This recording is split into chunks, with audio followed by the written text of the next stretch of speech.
the United Nations Refugee Agency estimates that East Sudan has more than 100,000 Eritrean refugees.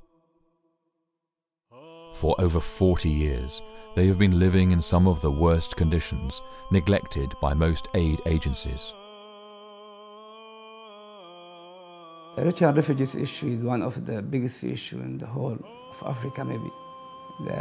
The scenario has been started since 1967, when the Eritrean refugees start to flood Sudan for reason the war has been between Ethiopia and Eritrea. Since that day, up to today, people see the flooding from Eritrea. The refugee crisis in East Sudan is by far the longest standing refugee situation in Africa. 1,800 people arrive on a monthly basis to the camps, many of them fleeing forced conscription to the army, fleeing poor conditions, hoping for a better life for them and their families. Many are unaware of the realities of what camp life is all about. Many are born within the camps. They grow up, they marry themselves, they have children and even grandchildren. For them, this is the only life that they know. I don't think I've ever seen anything which really matches the destitution and poverty and difficulty that they are going through.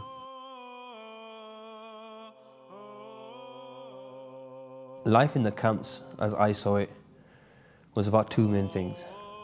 First of all, it was about survival. If you were able to make it till the evening, your mind was occupied about how you would make it till the morning. And if you were fortunate enough to make it till the morning, how you would survive till the evening. This is the first thing that life is about. Secondly, it's about waiting. You wait for a handout. You wait for some food aid to arrive. You wait for basic medical supplies. And some unfortunate circumstances, you're waiting for death, because that's your escape.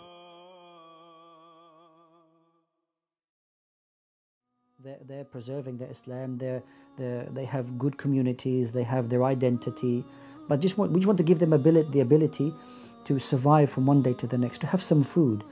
Sometimes we think about food as in that food actually helps us deal with hunger. And I thought about this myself, to be fair, until very recent times. But when I actually visited some of the poorest people on the planet, I actually realized food is a lot more than that. Because what food does, it removes the fear of being hungry, which I can tell you is a lot more powerful than hunger itself.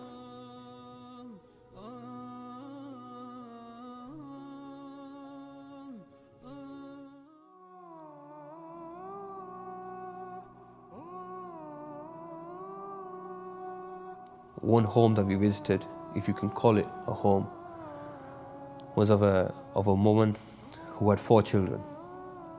Unfortunately, 3 of them were mentally and physically challenged.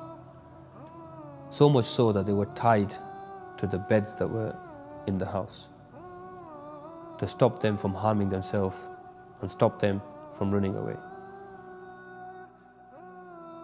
I asked her where her husband was, and she said he left 5 years ago in search of work and food and hasn't returned since.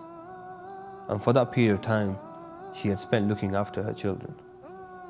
Regular food to families like this will ensure that at least the children that they have, they're able to look after. At least the situation that they're in is not made worse with the absence of food.